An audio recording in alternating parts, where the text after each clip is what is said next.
chicos, ¿cómo están? Bienvenidos una vez más a la clase. Estaba arreglando la cámara. Entonces, no había puesto el micrófono, ¿no? Entonces, para que no piensen que no había sonido. Listo. Terminando aquí de cuadrar todo. No nos veíamos hace rato, entonces un placer verlos otra vez, bueno, verlos a través del chat. No nos veíamos hace casi 15 días, entonces bueno, espero que hayan descansado de lectura crítica. Y ahora, bueno, nos pongamos en el enfoque a trabajar. Estaba viendo por ahí conversaciones de que quieren estudiar. Nadie quiere estudiar literatura. Nadie quiere estudiar literatura. Somos muy pocos. Pero bueno, lo importante es que estudien lo que les guste. De las carreras van a decir lo que sea. Les van a decir a uno, ay, que sí, que no, que eso no da plata, que eso sí da plata, que va a vivir, que todo eso. Entonces, pues no se angustien, porque desde que ustedes hagan lo que quieren hacer, pues ya todo les va a salir bien, eso sí. Nadie más va a vivir por ustedes, sino ustedes mismos, ¿sí? José, yo me llamo Mónica Costa, eh, pero no habría que saber mi nombre para enviar el correo, tampoco. Yo estudié literatura en la Universidad Nacional, soy profesional en estudios literarios de la Nacho y trabajo en muchas cosas. Esto es uno de mis trabajos, trabajo en editoriales, trabajo construyendo material educativo, todo eso. Entonces hay mucho campo de trabajo. Ustedes se van a dar cuenta que uno se le va abriendo como el panorama de lo que quiere hacer. Entonces no se dejen de pronto como influenciar por otras personas que le digan una cosa a otra. A mí me decían que yo iba a vender poemas en un semáforo, no porque estudié literatura. Entonces, pues bueno, yo nunca sabía en qué iba a trabajar, uno nunca sabe en qué va a resultar, entonces pues hay que hacer lo que le gusta a uno y hacerlo bien y ya. Bueno, bueno, ¿en qué íbamos? En kit de KeeperMate, ya varios se aseguraron el kit de KeeperMate cuando enviaron sus correos. Jesús, tranquilo, que yo soy tan buena gente que si alcancé a ver tu correo y los incluí ahí. Entonces, gracias Jesús por tu aporte. Claro que vi el correo. Entonces, bueno, ya muchos se aseguraron ahí su kit de KeeperMate con sus preguntas y sus participaciones. Eso ya, yo tengo también mis candidatos. Y pues ayer Nuri, la profe de química también, y ya veremos entonces esta semana cómo vamos viendo eso, ¿listo? Entonces recuerden darle like al video, a todos los videos que subamos. Recuerden que no somos youtubers que ganamos millones de dólares por esto, ni nada, ni mucho menos. Entonces, no más es que le den like, que nos ayuden a que esto llegue a muchas más personas. Eso es lo que ustedes pueden lograr. Y pues nada, hoy vamos a ver como toda esta semana, en todas las materias, solución de dudas de los temas que hemos visto, ¿listo? Entonces aquí hay varios textos y varias preguntas que me enviaron las personas, muchas personas, a las cuales agradezco. Y entonces, pues vamos a ver eso. Jonathan, ¿hasta cuándo van a hacer esto? Nosotros vamos a ir hasta el 18 de agosto. Hasta la semana del 18 de agosto. ¿Y por qué vamos a ir hasta allá? Porque nosotros todos los profesores vamos a presentar la prueba saber. O sea, ya nos inscribimos para presentar la prueba el 13 de agosto. ¿Y cuál es la idea? Y se las voy a ir diciendo de una vez. La idea es que entre todos, así como ustedes han enviado las preguntas para estas clases, también nos ayuden como a reconstruir toda la prueba saber 11 que presentemos el 13 de agosto. Entonces, eso lo hicimos el año pasado y lo queremos hacer ahora. Entonces, La idea es que uno recuerden las preguntas, los textos que se han visto, pues en el caso de lectura o en el caso eh, de las otras materias. No es robar el IFES, Sergio, es... igual nadie nos puede acusar por lo que se quede en nuestra memoria, ¿no? Es más de reconstrucción y para también saber si ustedes lo que les hemos enseñado acá si aplicó o no aplicó en el examen, cómo se sintieron, todo eso, pues es todo un proceso y no es para dejarlos ahí solos y chao, allí presente la prueba, sino para que esto sirva más allá y cómo les sirvió eso en el proceso, qué piensan de la prueba y todo, y nos ayuden también a dejarle material a la gente que viene para quienes se van a preparar el próximo año. ¿Listo? No es que vayan a sacar fotos ni nada, sino los cogen y eso, mejor dicho, ¿cómo es que se dice eso? Siempre que yo entro a clase se me olvidan todas las palabras. Los inhabilitan por 5 años y no pueden presentar el ITFES, y si no pueden presentar el ITFES no se pueden graduar, y si no se pueden graduar pues tienen pocas posibilidades de entrar a una universidad. Entonces eso es lo que hace el ITFES, ¿no? Entonces no es nada de ir a sacar fotos ni nada, sino es solo de usar nuestra memoria, de ir armándolo a través de lo que nos acordemos, ¿no? No vayan, es que la profe me dijo que fuera y me robara el examen. ¿Listo? Entonces eso es lo que estamos, que si por el paro podrían aplazar el ITFES. Yo no creo, porque el ITFES tiene una dinámica muy grande, es decir, tienen una logística muy grande. Y no creo que lo vayan a aplazar en tanto que lo que se evalúa en la prueba no es solo de 11 en general, sino de todo, primaria y bachillerato en todo caso, pero sí, toda la formación educativa. Entonces no es que ustedes aprendan en 11 lo que les van a preguntar en el saber 11, no es todo el recorrido, entonces no creo que por eso vayan a suspender las pruebas. Y ya, ¿listo? Entonces vamos a empezar. El primero que me envió preguntas fue... esperen, respondo esto de Manuel Deves, que fue el que me envió la primera pregunta que vamos a ver. Que si podemos perder el año por el paro, no creo que vayan a perder el año. Miren, yo estoy en universidad pública y siempre hubo protestas, siempre hubo mucho problema con los tiempos, con los semestres, pero le toca a uno acomodarse a ese tipo de cosas. Pues vivimos en un país donde la educación no es muy bien valorada y tenemos que aprovechar lo que nos dan, pero pues también a la vez hay que exigir los derechos. Entonces... pues lo que se hace después es que cuando ya pasa el paro y se solucionan las cosas y mientras se va implementando todo, le toca a uno ponerse a estudiar más fuertemente, de pronto les van a dar mucha información. A veces esto sucedía en la universidad, le toca a uno estudiar en enero, los que decían no vamos a tener vacaciones de mitad de año, probablemente no, pero pues esos son, digamos, consecuencias que están fuera de la mano de uno, pero uno tiene que hacer lo mejor posible para su educación. Entonces, pues, nada, a estudiar y hacerle, porque ¿qué más? No, este año no van a haber preguntas abiertas, de acuerdo con lo que sacó el ITFES, un documento, no van a haber preguntas abiertas. Eso no les funcionó, eso nunca estuvo bien implementado, entonces, no, lo sacaron y ya, ¿listo? Isaac, bienvenido.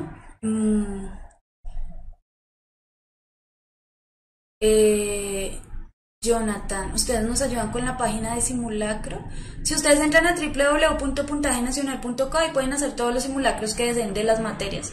Entonces eso es para los que quieran material adicional, ¿listo? Y ya. Bueno, ahora sí empecemos. La primera pregunta me la envió hace rato Manuel, que se me olvida el nombre. Sí, Manuel, creo que fue el que me envió esta pregunta. Sí, Manuel de Best, el que siempre se pone así. Esta es una pregunta que salió en una prueba del ITFES, de lo que sacaron de este año 2017, de lo que se va a, como de la estructura que va a ser la prueba ahorita. Se llama moras probióticas para transformar la lonchera. Entonces, es solo una pregunta del texto, pero pues vamos a leerlo. Javier, no, en ninguna materia va a haber preguntas abiertas. Sacaron todo. Preguntas abiertas en general, ¿listo? Entonces leamos. Moras probióticas para transformar la lonchera. Ingenieros de alimentos quieren revolucionar la industria con comestibles de paquetes saludables. Con este fin utilizan microorganismos benéficos para la salud en productos pocos tradicionales como las moras de Castilla. El objetivo es ofrecer una nutritiva y atractiva golosina crujiente. Sneider Rodríguez Barona, docente de la Universidad Nacional de Colombia en Manizales e integrante de la Mesa de Seguridad Alimentaria de Caldas, trabaja en la obtención de alimentos funcionales a partir de compuestos orgánicos útiles para alguna función del cuerpo humano, compuestos bioactivos. La innovación de la UN consiste en el enriquecimiento nutricional de moras y otras frutas, así como de su presentación para que puedan reemplazar el tradicional tentempié de paquetico. A las cualidades nutricionales propias de la mora las estamos enriqueciendo con probióticos e impregnando con prebióticos, una fibra soluble que en el tracto intestinal favorece el crecimiento de los microorganismos benéficos, afirma Rodríguez Barona. Esta mezcla produce un alimento potencialmente simbiótico, es decir, que su unión maximiza la acción saludable de los microorganismos en el cuerpo. Y aunque las propiedades funcionales favorecen a chicos y adultos, este proyecto está pensado especialmente para los niños, pues ellos constituyen la población que peor se alimenta, por lo cual existen deficiencias de hierro, calcio y zinc, según lo establecido la Mesa de Seguridad Alimentaria. Para la lonchera sería ideal la sustitución de productos de paquete y comida chatarra, ya que su aporte nutricional es mínimo, solo harinas, grasas y azúcares. Nuestra idea es ofrecer productos llamativos, apetecibles para los pequeños y muy ventajosos para su desarrollo, manifiesta la docente. Entonces, esta es la pregunta de este texto. El principal reto que los ingenieros enfrentan con su proyecto es: A. Contribuir al mejoramiento de los hábitos de nutrición de los niños. B. Lanzar un producto nutritivo que compita con la comida chatarra. C. Aprovechar las propiedades nutritivas de las moras de Castilla. D. Transformar los hábitos de nutrición tanto en chicos como adultos.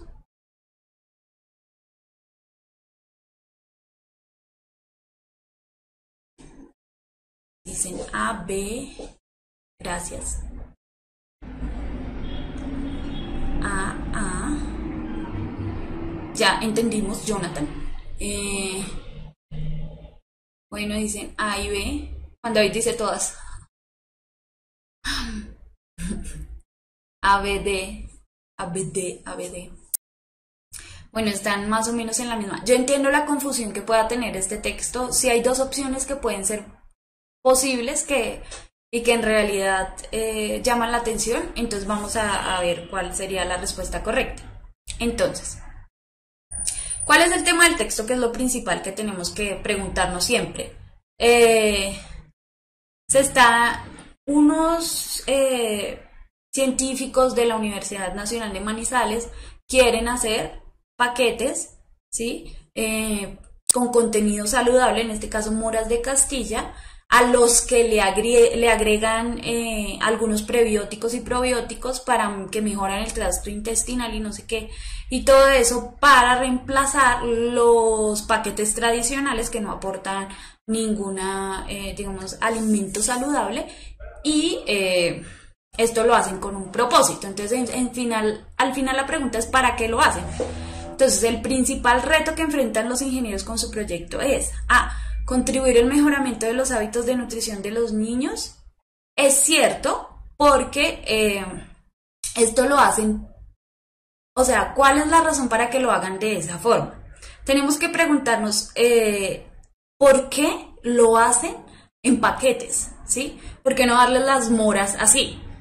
Tome una mora, pues cómase la fruta, que igual tiene los beneficios de la fruta y todos los nutrientes, ¿cierto?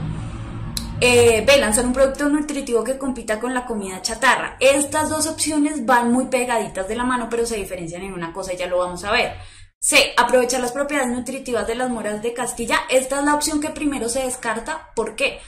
Porque no solo se están aprovechando las propiedades nutritivas, sino que además se les están agregando otros elementos, ¿cierto? Entonces se le dice que se le agrega probióticos, prebióticos para hacer más potente esa alimentación. Entonces esa sale en principio por eso, y segundo, porque ese no es un reto, ese es el medio con el que quieren lograr su propósito, las moras. Entonces la C ya descartada. D, transformar los hábitos de nutrición tanto en chicos como adultos. Esta también está muy ligada a las otras opciones, pero la podemos descartar por una cosa, y es que en el texto dice, y me voy a devolver, dice, aunque las propiedades funcionales favorecen a chicos y adultos, este proyecto está pensado especialmente para los niños, pues ellos constituyen la población que peor se alimenta, ¿sí? Entonces, digamos que su propósito principal son los niños, y por eso mismo el punto al que ellos están enfocándose es a la comida que usualmente los niños más disfrutan, que son los paquetes, ¿sí? Entonces es más difícil que un niño coma fruta que coma un adulto, ¿sí? De hecho, los hábitos alimenticios se dan desde niños.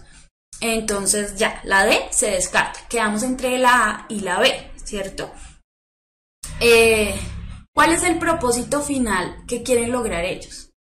Ellos no quieren lanzar un producto que compita con la comida chatarra, porque si el propósito no es competir, el propósito es lograr que mejoren los hábitos de nutrición de los niños, ¿cierto? Y para que eso se logre, lo que hicieron fue hacer una estrategia, y es que lo metieron en paqueticos como si fuera, digamos, como en la presentación de comida tipo chatarra, pero con nutrientes, ¿sí? Entonces la opción correcta es la A, ¿sí? No, el propósito del proyecto, el reto del proyecto no es competir no es un producto que compita con la comida chatarra, sino cambiar el mejoramiento de los hábitos de nutrición de los niños. Es irse desde una forma, una estrategia para que se mejoren los hábitos de nutrición, y su estrategia es ponerlo en paquetico. Porque de otra forma pues lo hubieran puesto así, la fruta y ya, como les había dicho.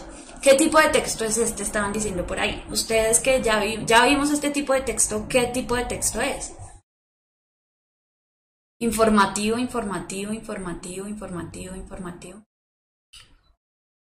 Claramente, como vimos, es un texto informativo, expositivo también.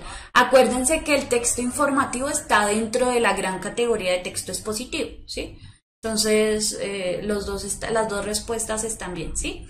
Es periodístico claramente porque es una noticia y tiene esas características, y es que tiene un tema claro, el título es claro, no hay ninguna opinión dentro del texto, es decir, del autor, ¿no? Sino solo presenta los puntos de vista de una persona y otra, de quien produce el proyecto, de lo que quieren lograr, pero no hay ningún tipo de opinión del autor. Linda, dime cuál es tu pregunta.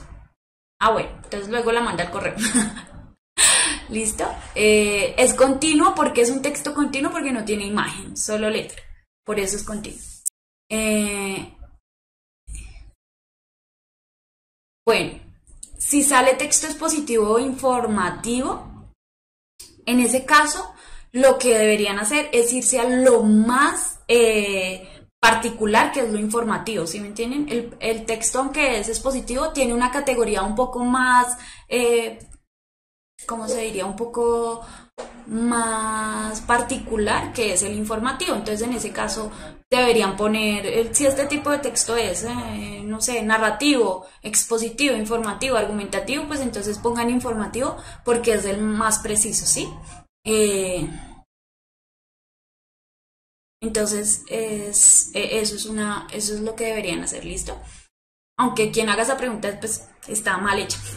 Pero pues no podemos, hay muchas preguntas, de hecho muchas preguntas que me enviaron, yo decía, Dios mío, no hay respuesta, no entiendo, porque hay cosas que uno dice, no, hay algo que está mal, pero siempre hay que poner una, entonces eso es lo que teníamos que hacer. Listo. Esta es otra pregunta que me envió Manuel de Best. De hecho, yo creo que esta pregunta está asociada a un texto, pero pues digamos que no es necesario para responderla. Y me enviaste otra, pero esa otra habla de juicios de valor, y eso lo vamos a ver con textos argumentativos, entonces lo veremos después, por eso no la puse. ¿Listo? Profe, ¿también es un texto mediático? Sí, es un texto mediático porque aparece en un medio de comunicación que son mediáticos, los medios de comunicación, que es un periódico. ¿Por qué estaría mal hecha? La pregunta, me refiero que estaría mal hecha si se pone expositivo e informativo, porque están casi en la misma categoría, entonces sería como dos cosas muy cercanas. Bueno, dice, de los siguientes enunciados, ¿cuál presenta un supuesto subyacente a la afirmación? Todo hombre piensa que la injusticia le brinda más ventajas individuales que la justicia, y está en lo cierto si habla de acuerdo con esta teoría. Entonces, A, la injusticia brinda las mismas ventajas individuales que la justicia. B, la justicia, al igual que la injusticia, brinda ventajas individuales. C, la injusticia, a diferencia de la justicia, brinda pocas ventajas individuales. D, la justicia no brinda ninguna de las ventajas individuales que la injusticia brinda. Bueno, ¿qué es eso de un supuesto subyacente? Y esto les va a salir de pronto mucho. Un supuesto, pues es algo que uno supone, ¿no? Que uno supone que puede estar ahí. Yo supongo que tal persona es así o no es así, ¿sí? Uno siempre anda suponiendo cosas. Y subyacente es que está como debajo de lo literal, ¿sí? Como que no está evidentemente en el texto, sino que tiene que estar debajo, por debajo de, ¿sí? Entonces, no es... ¿Qué se puede más que todo inferir de esa frase? ¿Qué podemos decir? ¿Qué mensaje hay debajo de esa frase? Es lo que se está preguntando. Entonces me dicen B, D, D, B, C.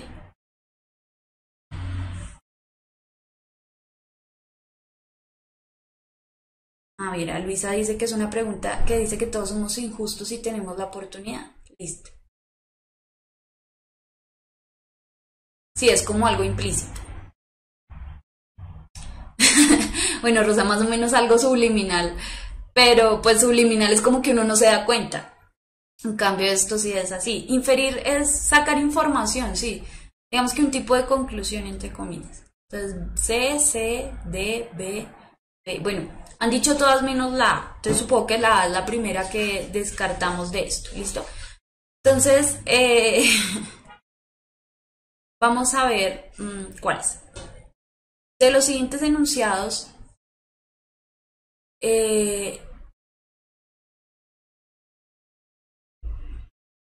¿cuál presenta un supuesto subyacente a la afirmación? Todo hombre piensa que la injusticia brinda más ventajas individuales que la justicia. Entonces, ¿qué nos está diciendo? Todo hombre piensa que la injusticia es mejor individualmente que la justicia. Y está en lo cierto si habla de acuerdo con esta teoría, ¿sí? Entonces dice A, ¿la injusticia brinda las mismas ventajas individuales que la justicia? No, ¿cierto? ¿Por qué no? Porque la frase dice, todo hombre piensa que la injusticia le brinda más ventajas individuales que la injusticia. Entonces está diciendo que brinda más que lo que brinda la justicia. Entonces por eso la opción A es falsa, ¿cierto? No se puede deducir de lo que se dice en esa frase. La injusticia brinda más posibilidades individuales que la justicia. Entonces por eso es la primera que se descarta. B, ¿la justicia al igual que la injusticia brinda ventajas individuales? ¿Esto es cierto?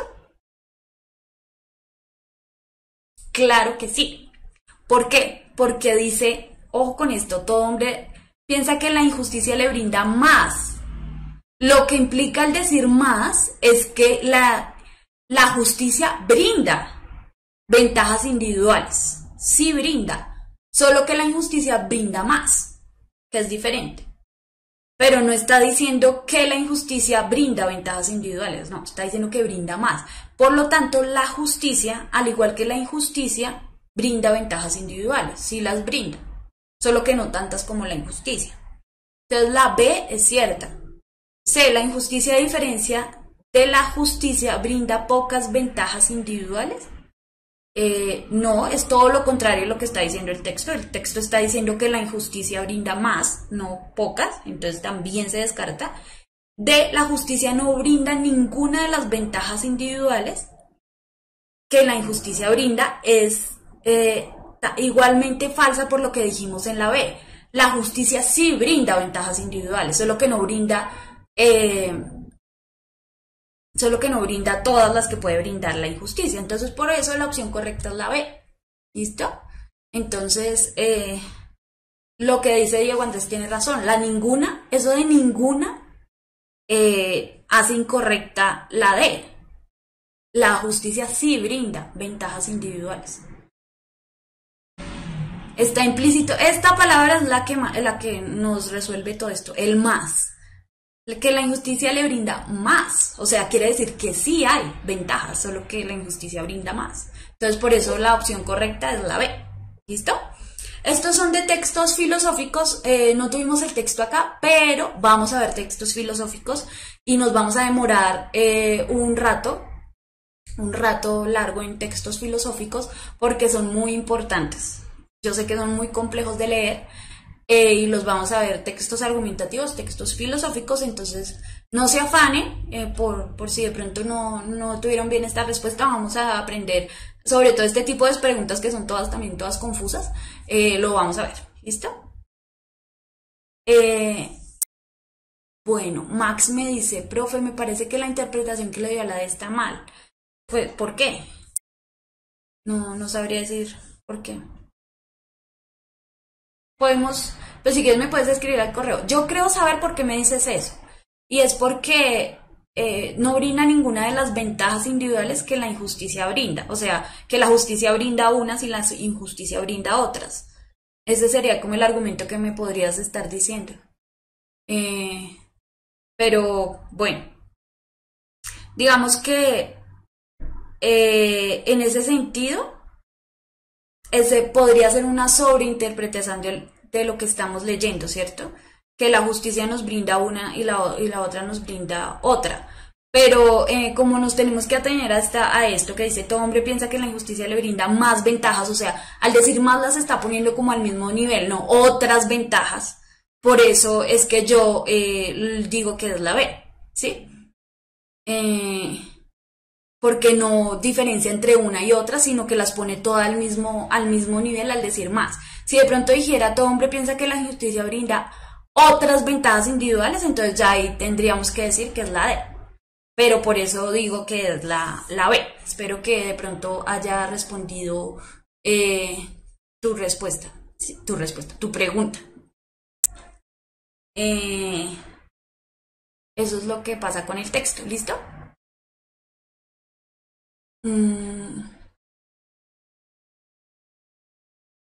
¿Y les dan como correcta la D? Dios mío. Bueno, pues esos son mis argumentos, yo no sé. Listo, entonces vamos a seguir. Bueno, esta me la envió Enoch Valera, que no la he visto. La he visto en varias clases, pero hoy no la veo. Y esta pregunta es... la B, Manuel, por favor, no me asustes.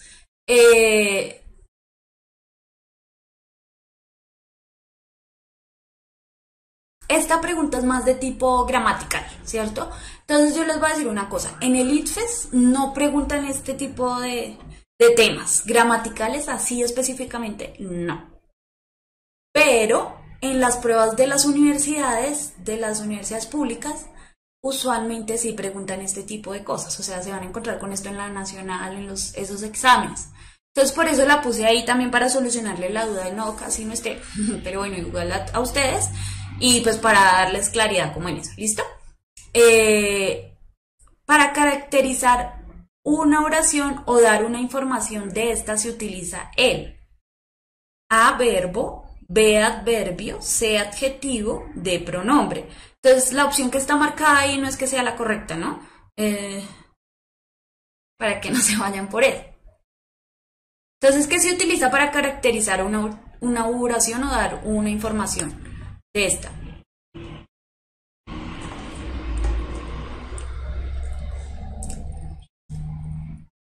Cassandra, bienvenidos todos los textos que me puedan enviar. El correo es lecturacritica@puntajenacional.co. ¿Listo? Todo lo que me puedan enviar, muy válido. Muchísimas gracias. Lo voy a escribir en el chat.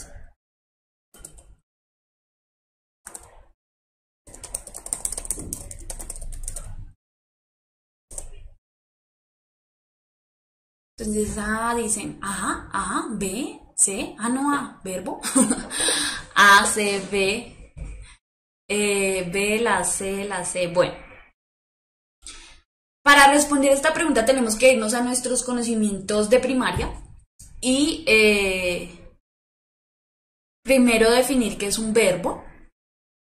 ¿Qué es un verbo? Y eso creo que nos queda claro a todos desde siempre. Un verbo es aquel que dice cuál es la acción, ¿no? Describe la acción a la que se realiza.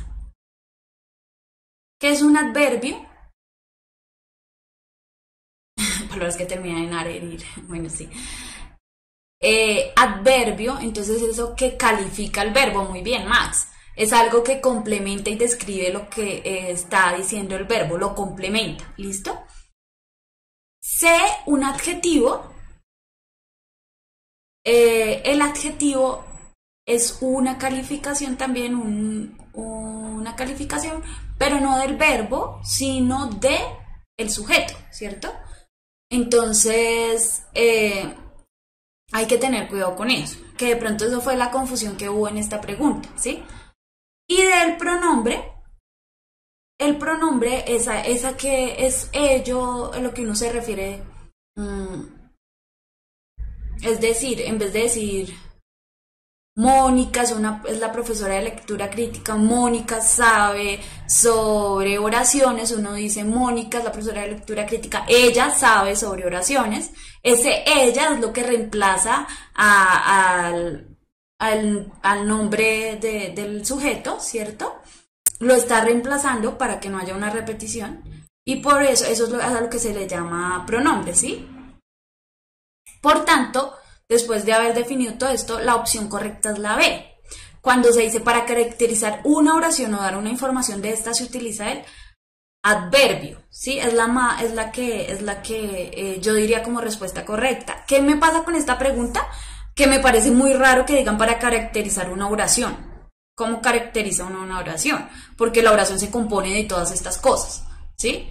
Pero en cada caso que tuviera yo que poner una, porque no puedo pelear con quien hace las preguntas, la opción correcta sería la B, porque es la que califica la acción que se está haciendo dentro de la oración, ¿sí?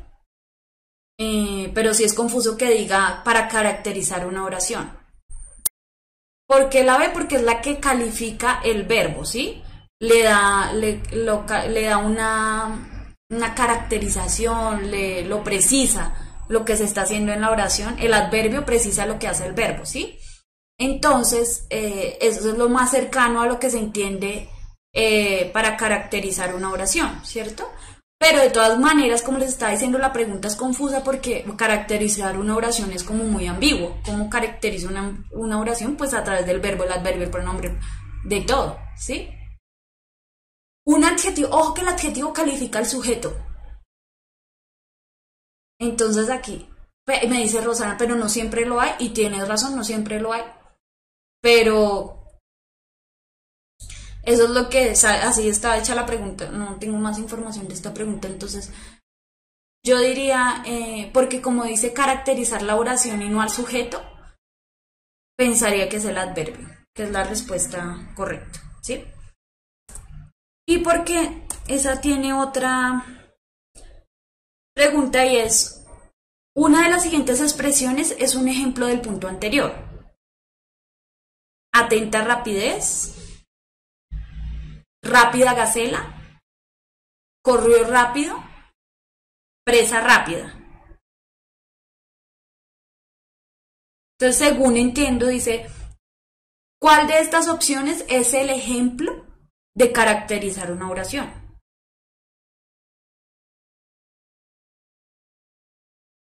Ustedes dicen la C y yo estoy de acuerdo, la C también, de acuerdo con lo que decimos eso, pues claro, si estamos diciendo que es un adverbio, pues corrió rápido, es lo que se está mostrando la cualidad del verbo, entonces sería la C. La B no es porque rápida gacela está calificando el sujeto, ¿sí? Presa rápida también está calificando al sujeto y atenta rapidez no tiene sentido. O sea, atenta no es un verbo, ni un sujeto, ni nada. Entonces, además es como contradictorio eso de atenta rapidez, ¿cierto? Entonces, por eso la opción correcta que diría que califica el verbo es la C. Esa sería mi respuesta.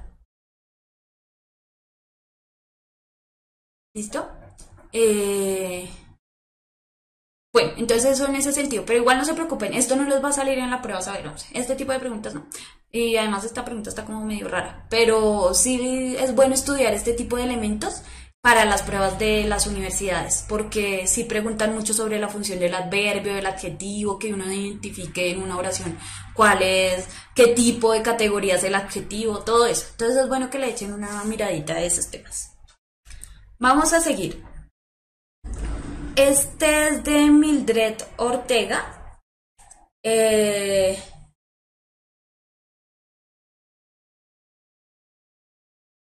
Dice Mildred está ahí, no la he visto tampoco. Bueno, se llama El caudal del río. Entonces vamos a ver este texto y vamos a solucionarlo. Jonathan, le alegra que no se pregunte eso en la prueba, saber. Ah, Mildred, mírate. Sí, hola, ¿cómo estás? Mira, acá está el texto que me enviaste. Entonces vamos a leerlo. Dice, un río separaba a dos reinos. Los agricultores lo utilizaban para regar sus campos, pero un año sobrevino una sequía y el agua no alcanzó para todos. Primero se pelearon a golpes y luego los reyes enviaron ejércitos para proteger a sus súbditos. La guerra era inminente. El Buda se encaminó a la frontera, me quedó pegado eso, qué pena, donde acampaban ambos ejércitos. Decidme, dijo, dirigiéndose a los reyes, ¿qué vale más, el agua del río o la sangre de vuestros pueblos? No hay duda, contestaron los reyes, la sangre de estos hombres vale más que el agua del río. Oh reyes insensatos, dijo el Buda, derramar lo más precioso por obtener aquello que vale mucho menos. Si emprendéis esta batalla, derramaréis la sangre de vuestra gente y no habréis aumentado el caudal del río en una sola gota. Los reyes avergonzados resolvieron ponerse de acuerdo de manera pacífica y repartir el agua. Poco después llegaron las lluvias y hubo riego para todos. Entonces me están diciendo que salió en 2017, ¿ve? No sabía, listo. Entonces veamos la primera pregunta. Dice, los personajes del relato son A, el Buda, el narrador, los reyes y los hombres. B, el Buda, los dos reinos y los dos reyes. C, el Buda, los dos reyes y los súbditos. D, el Buda, el narrador y los dos reyes.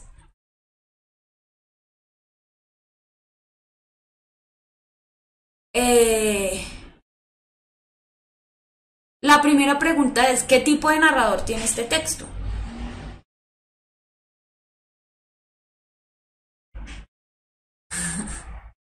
Bueno, linda, vamos Primero, el narrador no participa en la historia, ¿cierto? El narrador no está dentro de la historia.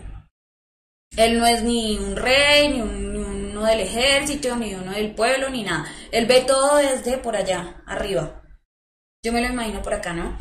Entonces él le está contando lo que sucedió. Un río separaba dos reinos, los agricultores lo utilizaban para regar sus campos, pero un año sobrevino una sequía y el agua no alcanzó para todos, ¿cierto?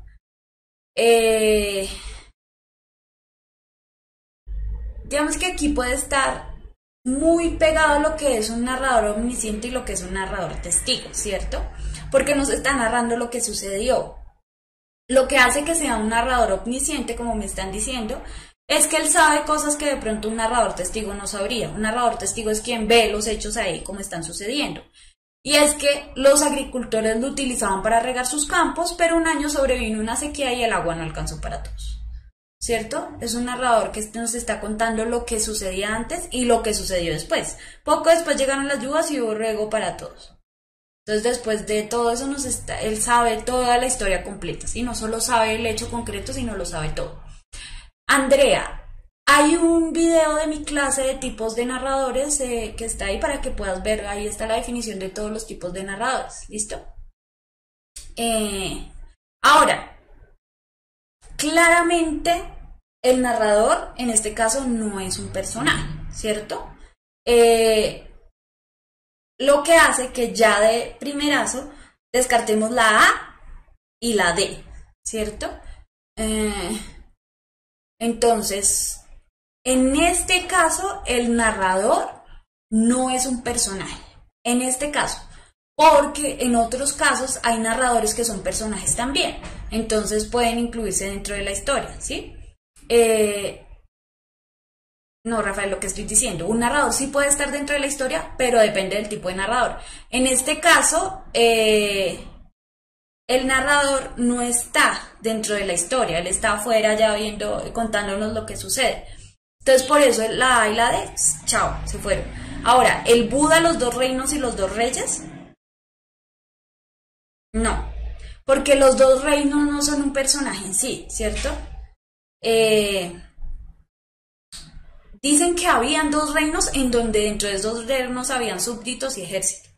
Y los reyes de cada uno de los reinos, ¿cierto? Pero los dos reinos no son un personaje. Por eso la opción correcta es la C, como bien decía Rosa que había puesto, creo. Narrador primera persona sí podría ser un personaje. Claro, si estuviera narrado en primera persona, si lo hubiera contado el Buda, pues él sería un personaje. Pero en ese caso no lo es.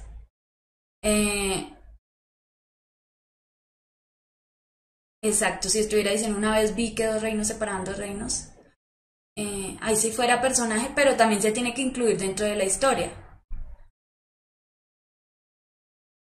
El narrador es omnisciente, sí.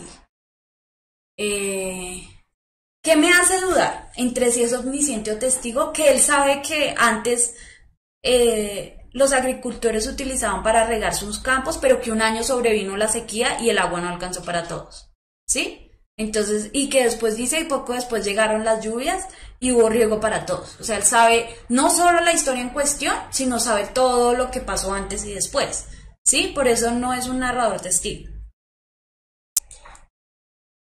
Cuando es testigo, no es que sería un personaje, cuando es testigo, no. Un narrador testigo puede ser alguien que ve lo que pasa pero no participa en la historia, o alguien que es un personaje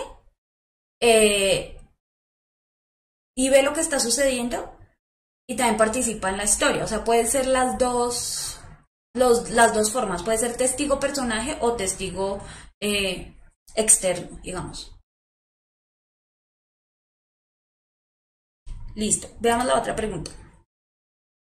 Con la frase, oh reyes insensatos, derramar lo más precioso por obtener aquello que vale mucho menos, el Buda quiere decir que el agua que se derrame no vale lo mismo que la sangre derramada por los hombres. La sangre de los pueblos vale mucho más que una guerra absurda entre reyes. Es absurdo sacrificar la vida de los hombres para apropiarse del agua del río. Es insensato derramar el agua por una guerra absurda entre dos reinos. No, Jesús, testigo externo es que no participa en la historia y testigo personaje es que participa en la historia. Entonces puede ser un personaje secundario que cuenta lo que vio, o puede ser un testigo externo que es como una cámara de cine que va mostrando lo que sucede. Entonces no es lo mismo, hay dos tipos de testigo. D, C, D, B o A. Listo. Entonces, como es evidente, la primera que se descarta es la D, ¿no? Porque la D dice, es insensato derramar el agua por una guerra absurda entre dos reinos. Y lo que está diciendo el Buda es que que lo que no se debe derramar es la sangre, ¿sí? Entonces la D es la primera que se descarta. Ahora, la A, la B y la C tienen una cosa que yo dije, Dios mío, ¿cuál es la respuesta? O sea, esta pregunta sí es muy loca. ¿El agua que se derrame no vale lo mismo que la sangre derramada por los hombres?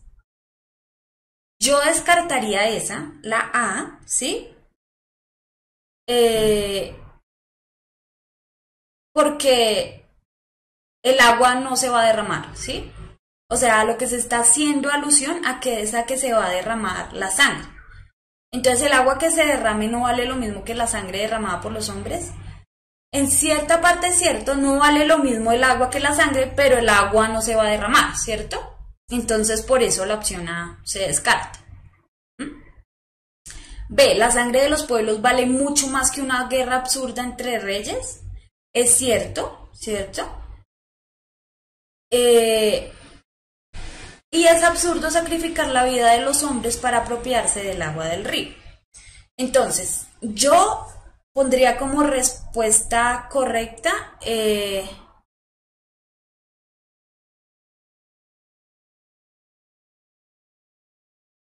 la C por eso, porque no está relacionando el elemento del agua, que es la pelea central, ¿cierto? La B dice que la sangre vale mucho más que una guerra absurda entre reyes, pero lo que lo hace absurdo acá no es el agua, ¿sí? Precisamente el agua del río. Entonces, por eso, para mí la opción correcta sería la A. Es absurdo sacrificar la vida de los hombres para apropiarse del agua del río, ¿sí? Eso es de donde se sacaría, eso es lo que yo respondería. Porque la B es como muy loca en decir que absurda, una guerra absurda entre reyes. Es por el agua, en este caso. ¿Listo? Entonces, bueno, vamos a continuar. Este me lo envió. ¿Quién me envió este? Por acá tener el nombre. Sergio. Ah, sí, verdad, Sergio. Sergio Radical. Sergio, que siempre está por ahí.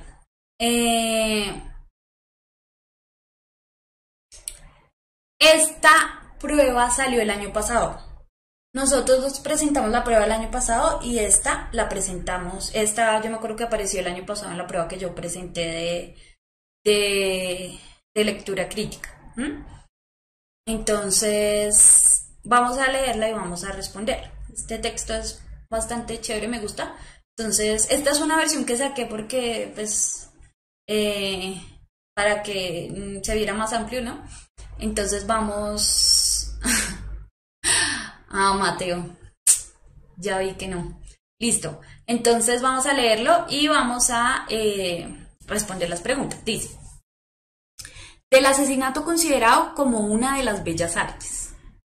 En el año 1621, cuando Descartes podía tener unos 26 años, estaba viajando como de costumbre, pues era tan inquieto como una hiena, y al llegar al Elba, en Glückstadt o en Hamburgo, se embarcó para la Frisia Oriental. Nadie sabe qué motivo podía llevarlo a este sitio, y quizá él mismo pensó en ello, pues al llegar a Ebden, resolvió de pronto dirigirse a la Frisia Occidental y muy impaciente de la demora alquiló una barca con unos cuantos marineros para que lo condujeran. Apenas salió al mar hizo un grato descubrimiento a saber que se había metido en una guarida de asesinos. Vio enseguida, dice M. Bailet, que los tripulantes eran desacelerados, no tengo ni idea cómo se pronuncia eso, no aficionados, señores como nosotros, sino profesionales, cuya máxima ambición en aquel momento era cortarle su individual cuello. Pero la historia es demasiado divertida para abreviarla. La daré, por tanto, traducida exactamente del francés de su biógrafo. M. Descartes no tenía más compañía que la de su criado, con él que iba hablando en francés. Los marineros, que lo habían tomado por un comerciante extranjero más que por un caballero, sacaron la conclusión de que debía llevar dinero encima. En vista de ello, llegaron a una decisión nada convincente para su bolsa. Entre los ladrones del mar y los de los bosques hay, no obstante, la diferencia de que estos últimos pueden, sin riesgo, respetar la vida de sus víctimas, mientras que los otros no pueden poner a un pasajero en tierra en un caso así sin correr el riesgo de ser aprehendidos. La tripulación de M. Descartes tomó sus medidas con el fin de esquivar cualquier riesgo de esa clase. Se dieron cuenta de que era un extranjero de sitio distante, que no conocía a nadie en el país y de que nadie se tomaría la molestia de hacer indagaciones respecto a él en caso de que faltara. Imagínense, señores, a esos perros de Frisia disputando sobre un filósofo como si se tratara de una barrica de ron consignada a un armador.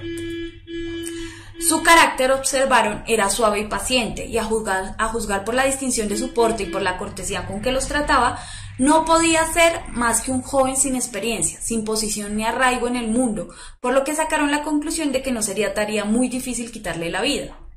No tuvieron ningún escrúpulo en tratar toda la cuestión en su presencia, pues no suponían que conociera más idioma que aquel en que conversaba con su criado. El resumen de sus deliberaciones fue matarlo, arrojarlo luego al mar y repartirse sus despojos. Perdone que me ría, señores, mas el hecho es que siempre que pienso en el caso me tengo que reír. Hay dos cosas que me parecen divertidas. Una es el terrible pánico, o funk, como dicen los de Eton, que debió de sentir Descartes al oír bosquejar ese fúnebre plan respecto a su persona con la muerte, el funeral, la sucesión y la administración de sus efectos.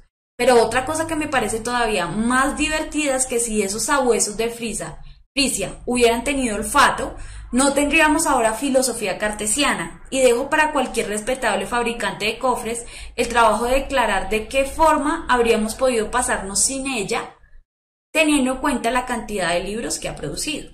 ¿Listo? Entonces veamos la primera pregunta. A juzgar por su manera de relatar la historia, ¿cuál es el propósito general del autor al describir el intento de asesinato de Descartes? A. Ilustrar al lector sobre la relación entre la filosofía y los asesinatos, destacando una anécdota sobre Descartes relacionada con el tema.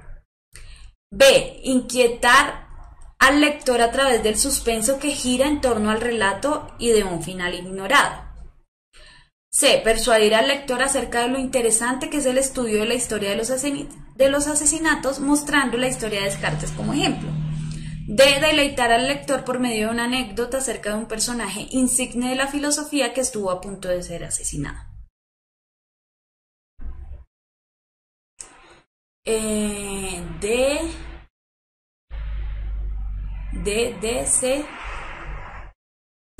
B, D. Estoy de acuerdo con ustedes. La A no es porque no se está ilustrando, o sea, ilustrar ¿qué es? Enseñar, ¿no? Al lector sobre la relación entre la filosofía y los asesinatos. No. Que Descartes haya sido un filósofo no quiere decir que se está relacionando la filosofía y los asesinatos. D. Inquietar al lector a través del suspenso que gira en torno al relato y a un final ignorado, no, porque sabemos que no mataron a Descartes. Es evidente que no lo mataron, ¿cierto? Eso sí lo sabemos. ¿Qué fue lo que le pasó a Mateo? Que pensó que sí lo había matado. C. Persuadir al lector acerca de lo interesante que es el estudio de la historia de los asesinatos, mostrando la historia de Descartes como ejemplo. No, porque esto no hace que uno se interese por la historia de los asesinatos. De hecho, acá no hay un asesinato, hay un intento de asesinato. Entonces, ni siquiera hay eso, ¿listo? Por tanto, la opción correcta es la de deleitar al lector por medio de una anécdota acerca de un personaje insigne de la filosofía que estuvo a punto de ser asesinado. Entonces, ¿todos muy bien? Sí. Veamos esta. A comienzos del tercer párrafo, el autor califica la historia de Descartes como demasiado amena para resumirla. Por esta razón, presenta una anécdota A. Entretenida que se describe con detalles que le imprimen veracidad. B. Sencilla que narra los hechos de manera organizada y simple. C. Didáctica que enseña la manera como los filósofos enfrentan los problemas de la vida cotidiana. D. Convincente que se cuenta desde una perspectiva imparcial y objetiva. No, ojo, este texto no es filosófico. Habla de un filósofo, pero no es filosófico.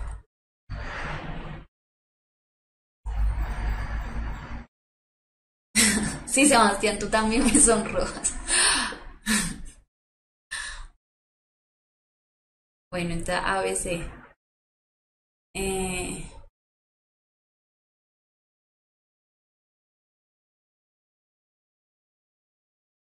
Bueno, entonces, ¿qué dice el texto? Si quieren nos devolvemos al texto donde dice esto. Entonces, ¿qué vamos a encontrar en este texto? Entonces, alguien nos está contando la historia, ¿cierto? pero de repente nos dice, pero la historia es demasiado divertida para abreviarla. En este texto es diferente, qué pena que esta es una versión diferente, pero pues es básicamente lo mismo. Sí, es como demasiado buena para abreviarla. Entonces, por tanto, yo les voy a decir, yo les voy a dejar, se las voy a poner, casi que como la contó el biógrafo de Descartes. Entonces ahí cuando nos introduce la historia. ¿Cómo sabemos que esta historia está contada por otra persona? Por las comillas que se usan ahí, ¿cierto? Y porque no lo dicen, nos dicen, mejor que la cuente su biógrafo, ¿no? Ahora sí. Entonces, el autor califica la historia de Descartes como demasiado amena para resumirla. Entonces, es muy buena como para que yo la resuma, es mejor que la cuente el biógrafo. Entonces, por esta razón presenta una anécdota A, entretenida que se describe con detalles que le imprimen veracidad. B, sencilla que narra los hechos de manera organizada y simple. C, didáctica que enseña la manera como los filósofos enfrentan los problemas de la vida cotidiana. Entonces, la C es la primera que yo descarto, ¿sí? ¿Por qué? Porque la historia no es didáctica, es decir, no me enseña nada. Ustedes saben que didáctico es para que uno aprenda algo. Que enseña más la manera como los filósofos enfrentan los problemas de la vida cotidiana, no porque ni siquiera nos dicen cómo fue que se salvó Descartes, por un lado. Y tercero, solo nos hablan de un filósofo, no de los filósofos. Entonces, la C es la que primero sacamos de ahí. Sencilla, que narra los hechos de manera organizada y simple. Ojo, sencilla no es porque no narra todo, o sea, no simplemente cuenta la historia. Yo no sé si ustedes se dieron cuenta de eso. Mientras él primero nos cuenta todo lo que hicieron, lo chistoso que le parece a él que hubieran pensado que Descartes no hablaba el idioma de ellos y que él estuviera pensando todo lo que iban a hacer con él. Nos describe todo lo que habían pensado que era el Descartes, lo que creyeron que era, mejor dicho, él nos da muchos detalles. Entonces la historia no es sencilla, ¿sí? Ni organizada, porque él va metiendo opinión, ¿sí? Él está contando la historia y dice jaja, y va metiendo las opiniones. Entonces la opción B sale. Ahora, con este mismo argumento, la D también sale. Convincente puede ser, pero que se cuenta desde una perspectiva imparcial y objetiva, no, porque el autor siempre en esa historia está metiendo su opinión, ¿cierto? Entonces nos dice, perdonen que me ría, señores, más el hecho es que siempre que pienso en el caso me tengo que reír, ¿sí? Hay dos cosas que me parecen divertidas, ¿sí?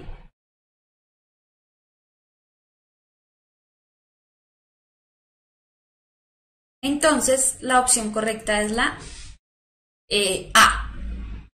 Entretenida, que se escribe con detalles que le imprimen veracidad, ¿sí? Veracidad que la hacen creíble. Acuerden que yo les dije veracidad o verisimilitud, que pueden llegar a ser verdaderas, ¿sí?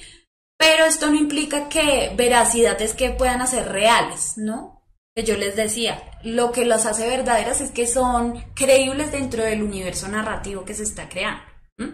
No de la realidad de nosotros, sino dentro del universo narrativo. Entonces la opción correcta es la A. Ay, había una pregunta por ahí. Ah, lo del narrador. En este caso no hay un narrador. No hay un narrador protagonista, porque lo que narran lo están narrando otros que no estuvieron ahí, pero que por alguna razón saben la historia. Entonces acá no hay narrador protagonista. Alguien me estaba preguntando eso. ¿Listo? Y esta, creo que esta es la última de ese texto. Franz Lacq hubiera estado a la altura, creo que me comí un pedazo, no tendríamos filosofía cartesiana. Con esto quiere decir que, ¿sí?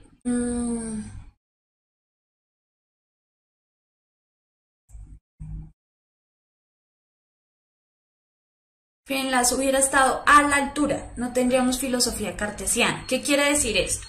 El hecho de que los marineros de Friesland no hubieran sido capaces de asesinar a Descartes impidió que desapareciera el cartesianismo del mundo. B. Los mástines de Friesland, al dejar con vida a Descartes, son responsables de que el cartesianismo se haya difundido en todo el mundo.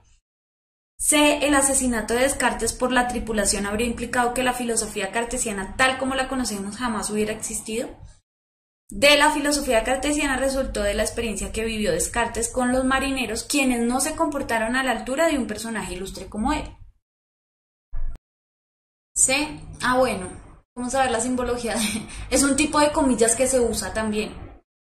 No, ahí sí tendríamos pues leyendo. Eso sale en los textos, es muy recurrente en textos literarios ese tipo de comillas en vez de las otras. Bueno, ya me dijeron A, B, C o D. Entonces,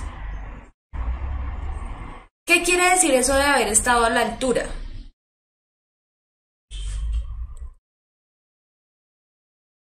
De hecho, creo que aquí se dice de otra forma. Aquí dicen, pero otra cosa me parece todavía más divertida, es que si esos sabuesos de Frisia hubieran tenido olfato o estado a la altura, no tendríamos ahora filosofía cartesiana, y dejo para cualquier respetable fabricante de cofres el trabajo de declarar de qué forma habríamos podido pasarnos sin ella. Entonces, en resumidas cuentas, lo que se pregunta aquí es, ¿qué hubiera pasado si los Friesland esos hubieran matado a Descartes?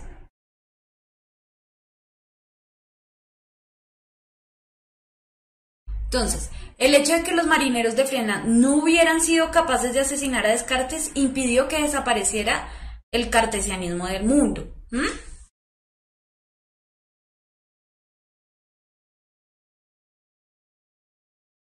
Entonces, esa es la primera que se descarta, ¿cierto?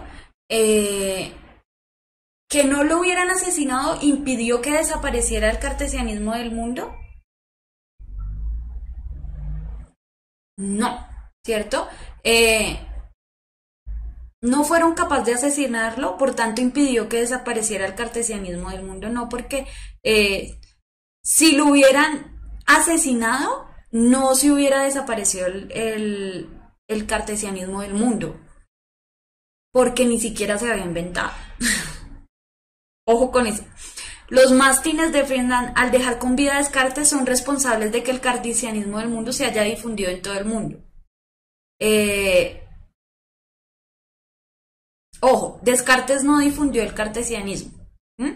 Pero démosla ahí, que es hasta ahí, como en remojo. C. El asesinato de Descartes por la tripulación habría implicado que la filosofía cartesiana tal como la conocemos jamás hubiera existido. Esto es cierto. Ojo, Sebastián, el cartesianismo se iba a dar de la misma forma, no, porque por eso se llama la teoría de Descartes. No se hubiera podido dar de la misma forma sin él. La filosofía cartesiana resultó de la experiencia que vivió Descartes con los marineros, quienes no se comportaron a la altura. No, eso sí es puro invento. No sabemos, primero esta historia ni sabemos si es real o no. Y de eso tampoco se desprende que a partir de ahí haya creado el cartesianismo. Entonces la opción correcta es la C. Si hubieran asesinado a Descartes, no hubiera podido crear la teoría, pues, lo del cartesianismo, y no hubiera existido. Por tanto, ni siquiera se hubiera podido difundir por el mundo. Entonces la opción correcta es la C. Sebastián, entonces yo entendí mal. Qué pena.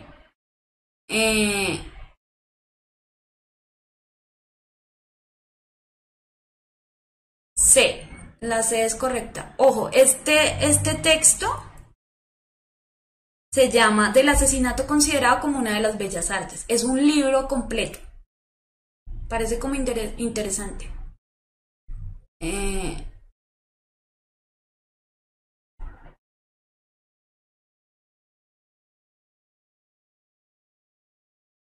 Ojo, no es la D porque sí, él sabía que lo iban a matar, pero no lo mataron. Pero aquí esta opción dice que la teoría cartesiana surgió por la anécdota de eso, y eso no lo sabemos. Primero, porque no sabemos si esta anécdota es verdadera, y segundo, si fuera verdadera, no sabemos si eso fue lo que lo inspiró. Es algo que no sabemos, que no lo podemos deducir del texto. En cambio la C sí, porque sabemos que si Descartes hubiera muerto, pues no hubiera existido la teoría cartesiana. Ay, ¿qué horas son? Ay, Dios mío, santísimo. ¿Por qué no me dicen que es esa hora? Bueno, a juzgar por su estilo, tema y estructura, ¿en cuál de los siguientes contextos estaría inscrito más apropiadamente el pasaje anterior? En una revista académica, como parte de un artículo sobre los orígenes y la importancia de la filosofía cartesiana. B. En un discurso ofrecido a un grupo conformado por aficionados al estudio de asesinatos o a la historia de la filosofía. C. En una crónica periodística con motivo de un especial acerca de las muertes más curiosas de la historia. D. En un seminario dirigido a historiadores especialistas en la vida de los personajes insignes del siglo XX. Dicen B, D, B, D, D, B, D, C. Entonces, básicamente la pregunta es, ¿en cuál de los siguientes, o sea, en dónde podría estar publicado este texto, mejor dicho? Entonces, en una revista académica como parte de un artículo sobre los orígenes y la importancia de la filosofía cartesiana, no. Es la primera que se descarta y por lo mismo que hablamos en la pregunta anterior, ¿sí? Esta anécdota no es el origen de la teoría cartesiana, de la filosofía cartesiana. No. La filosofía cartesiana nace de otras, digamos, razones y además no sabemos si esto es real o no. Esto es solo una anécdota que contó alguien, ¿m? Y no sabemos si eso sucedió o no. Y esto no explica la creación de la filosofía cartesiana. De hecho, nunca nos hablan qué es la filosofía cartesiana. Entonces, A, no. B. En un discurso ofrecido a un grupo conformado por aficionados al estudio de asesinatos o a la historia de la filosofía, no. ¿Por qué? Porque a Descartes no lo asesinaron. Entonces no puede ser al estudio de asesinatos. Y a la historia de la filosofía, ojo, esto es un texto, es una anécdota, esto no sabemos si es real o no, no es un texto histórico, entonces por eso tampoco es correcto. No habla de la historia de la filosofía porque de hecho solo habla de un filósofo y ni siquiera habla de su trabajo como filósofo, sino de él como una persona que le iban a matar, ¿sí? Entonces la B sale. C. En una crónica periodística con motivo de un especial acerca de las muertes más curiosas de la historia. Tampoco es porque no lo mataron, ¿cierto?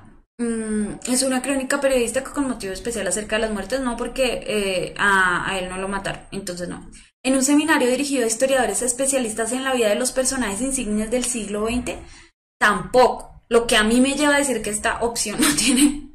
que esta pregunta no tiene respuesta y que pelearé mucho con esta pregunta porque claramente Descartes no es un personaje del siglo XX.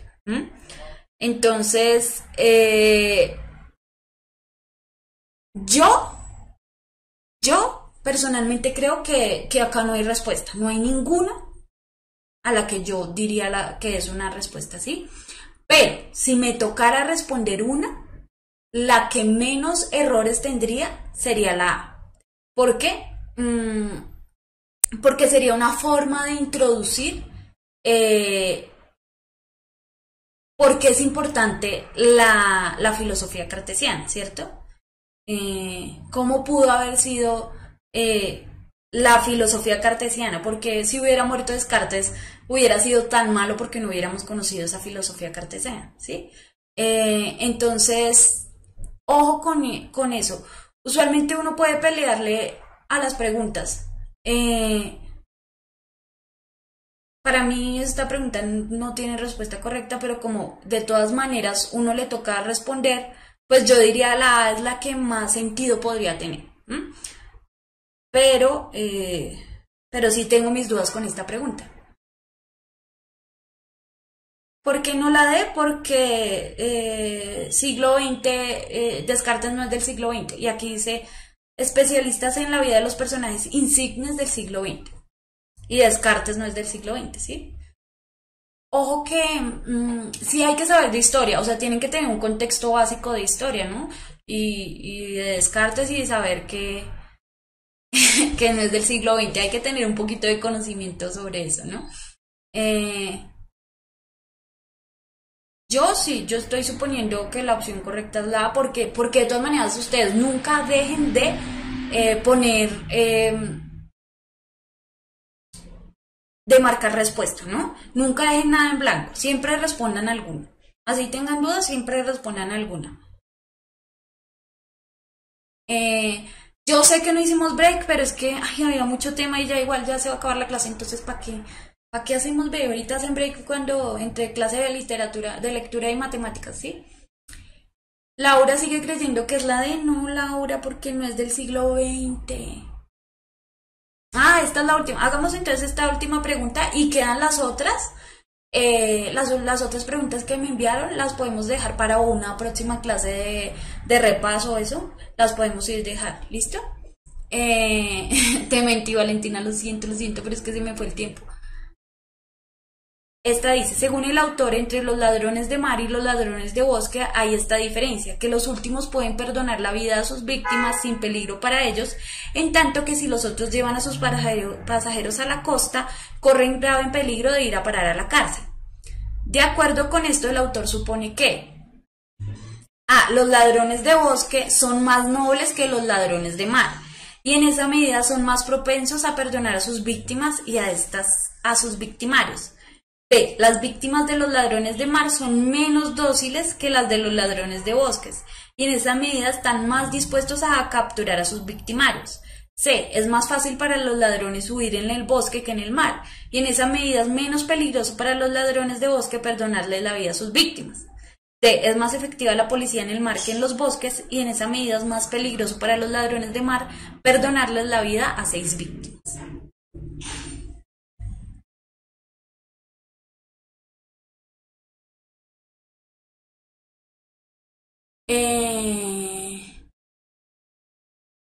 No es que si ustedes dejan preguntas sin contestar, les baje puntos, solamente que no les va a sumar, ¿sí? Y ustedes no saben, pero quién quita que ahí la suerte y el pinochazo les pueda servir para que sí respondan la pregunta que es. Entonces, mejor que pongan cualquier respuesta. Si no saben cuál es, rellenen cualquier huequito de esos, cualquier opción y ya, déjenlo a la suerte porque les puede sumar. No les quita, pero les puede sumar, ¿sí o no? Entonces eso. Jesús, tus preguntas están ahí, te lo juro. Hay muchas preguntas que nos quedaron faltando, pero pues es que no nos dio el tiempo, pero tranquilos que vamos hasta agosto. Entonces tenemos tiempo, no se afanen que vamos a ver todas estas preguntas después. Entonces ya estas, pues ya las hicimos y las que ya me mandan a enviar al correo y estas que ya tengo aquí, pues las vamos a ver próximamente. Te lo juro, Jesús. Entonces, listo. Entonces, ¿por qué los ladrones de bosque sí pueden perdonar a sus víctimas y los de mar no? Básicamente esa es la pregunta. Entonces dice, ¿los ladrones de bosque son más nobles que los ladrones de mar? Es absurdo, ¿no? Porque no podemos saber si los ladrones de bosque igual son ladrones, ¿no? No está bien, no hay nada en el texto tampoco que nos diga que tienen una cualidad diferente a los otros. Entonces la A sale. Las víctimas de los ladrones de mar son menos dóciles que los ladrones de bosque, tampoco. Pues no sabemos cómo son las víctimas, de hecho solo nos hablan de un caso, ¿no? Entonces tampoco podemos categorizar, eso sería suponer una cosa ahí que no sabemos. C. La razón más lógica. Es más fácil para los ladrones huir en el bosque que en el mar. Y en esas medidas menos peligroso para los ladrones de bosque perdonarles la vida a sus víctimas. Entonces, pues claro, un ladrón en un bosque sale corriendo y ya y tiene un lugar donde ocultarse. En cambio, un ladrón de mar, pues va a llegar con su víctima al puerto, ¿no? Van a estar en el mismo lado al mismo tiempo. Entonces, pues es por eso que los matan. Y pues los echan al mar y ahí ya nadie sabe. Y de la policía de mar es más efectiva, eso tampoco tiene sentido. Nunca se habla de policías en el texto. Y eso también descarta. Digamos, esta pregunta es muy fácil, entonces la opción correcta es la C. Me escribe Lauren, pueden mandarme todas las preguntas que tengan al correo, ¿listo? El correo es lectura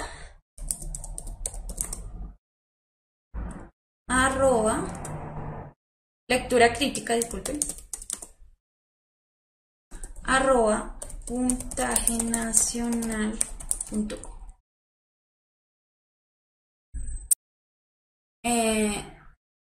José pregunta, ¿es necesario saber de muchos filósofos como Kant, Platón, Sócrates? No.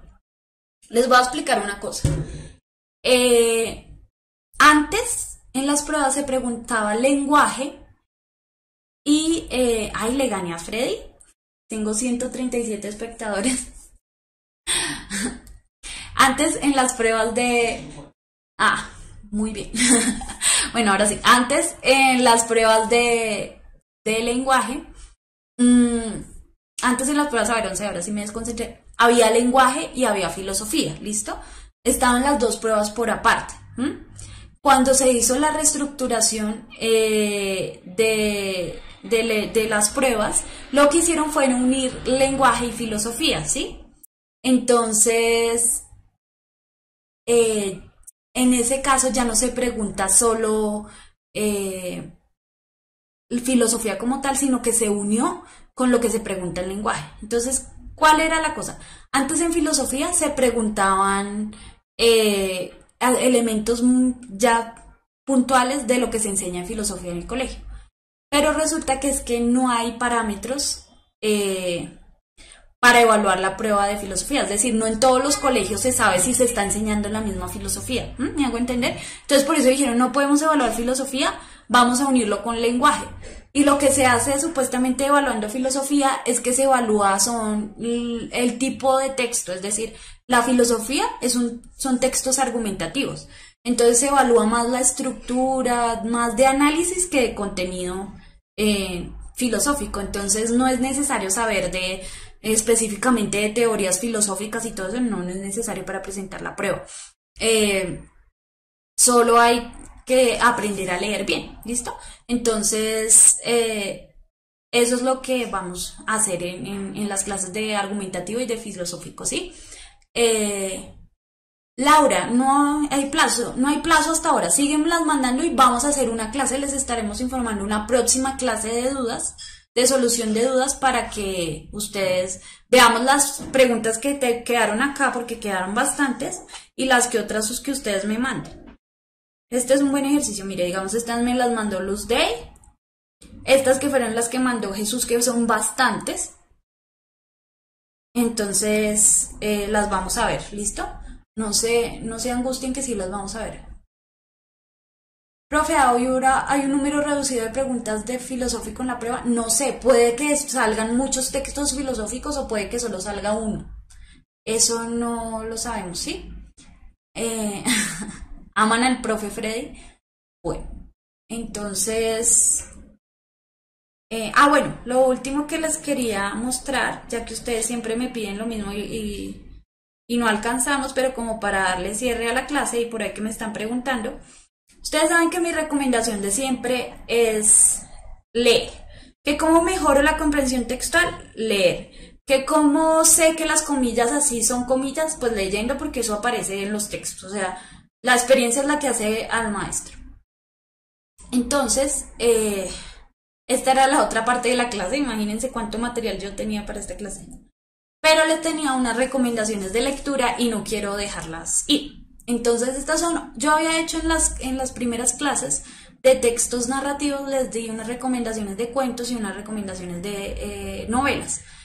Estas, aquí hay de todo, ¿sí? Entonces es para que ustedes, si de pronto ahorita que están, los que están en par y no tienen nada que hacer y están mirando por ahí para el techo, échense una leidita a estos textos y verán que les va a servir harto, ¿listo? Bueno, eso de que es un libro, es recomendable leer la primera y la última frase. Yo nunca leo la última frase de un texto porque siempre me gusta tener ahí el final, si es que me gusta. No es que sea recomendable leer la primera frase, lea aunque sea la primera página. Y si lo engancha, pues sígalo leyendo. Y si no, pues entonces no lea ese y busque otro. ¿Listo?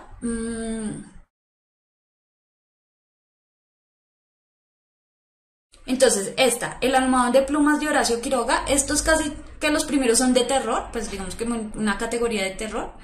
Eh, Muy buen cuento, a mí me gusta mucho. Entrevista con el vampiro de Anne Rice.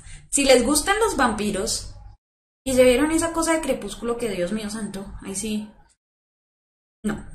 Si de verdad les gustan los vampiros, lean Anne Rice y lean Entrevista con con el vampiro, ¿listo? Que ese sí es un texto bueno de vampiros. Eh, el gato negro de Edgar Allan Poe. De hecho, casi que todos los cuentos de Edgar Allan Poe, solo que pues lo puse ahí. El monte de las ánimas de Becker también es de terror. Otra vuelta de tuerca, una novela de Henry James buenísima. Pedro Páramo de Juan Rulfo, texto muy bueno. El túnel de Ernesto Sábato, que yo creo que ustedes me lo han escuchado nombrar mucho en las clases porque siempre doy de ejemplos de ese texto, porque empieza por el final. Lolita de Nabokov. Y si se quieren ver la película, les da pereza leer el texto y quieren verse la película, pues véanse la película y ojalá que la película les inspire a leerse el texto, ¿listo? Pero, pues es que nada superar los libros. Niebla de Miguel de Unamuno. ¿Por qué? Porque en Niebla pasa algo particular que ustedes siempre me han hablado, y es que el protagonista va y busca al autor. El personaje busca al autor del texto. Si se han visto Más extraño que la ficción, que es una película, este texto les va a encantar. Juventud de J.M. Coetzee, que es una autobiografía ficcionada, que es algo que yo les había hablado por ahí. Y Sin remedio de Antonio Caballero, que es un texto más bien como muy pesimista y como que habla de todo ese sinsentido de la vida. Es bueno. Chicos, pueden ir a comprar libros en el centro, son muy baratos. En los libros compraventa, yo siempre compro mis libros en compraventa de libros porque salen más baratos y allí pueden verlos. Si de pronto no tienen con qué comprar, vayan a Ciudad Seba, que es una página donde siempre hay una colección de cuentos muy grande, entonces es chévere que vayan ahí. Jean Paul, si te gustan los textos no literarios, lee muchos artículos de opinión, de La silla vacía, del Malpensante, bueno, muchas revistas que hay por ahí. El de los vampiros es Entrevista con el vampiro. Listo. Entonces, no hay diferencia si lo leen en el celular, como les quede más cómodo, es de que lean. ¿Listo? Entonces, bueno, ya, esto es todo por hoy. Ya viene Freddy, entonces descansen, hagan el break que no hice yo. Y ya, ¿listo? Entonces nos vemos el próximo martes a la misma hora ya con otro tema. Ya vamos a ver textos discontinuos, otro tipo de textos. Y que descansen. Ojo, una advertencia. Cuidado con los libros que descargan en internet porque a veces les falta páginas y resulta leyendo la mitad de la novela. Entonces hay que desconfiar de algunos sitios, ¿listo? Entonces, chao chicos, muchas gracias. Espero que le den me gusta al video. Ya viene el profe más amado Freddy. Y ya, listo. Pueden ver después el video de esta clase. Entonces, cuídense mucho.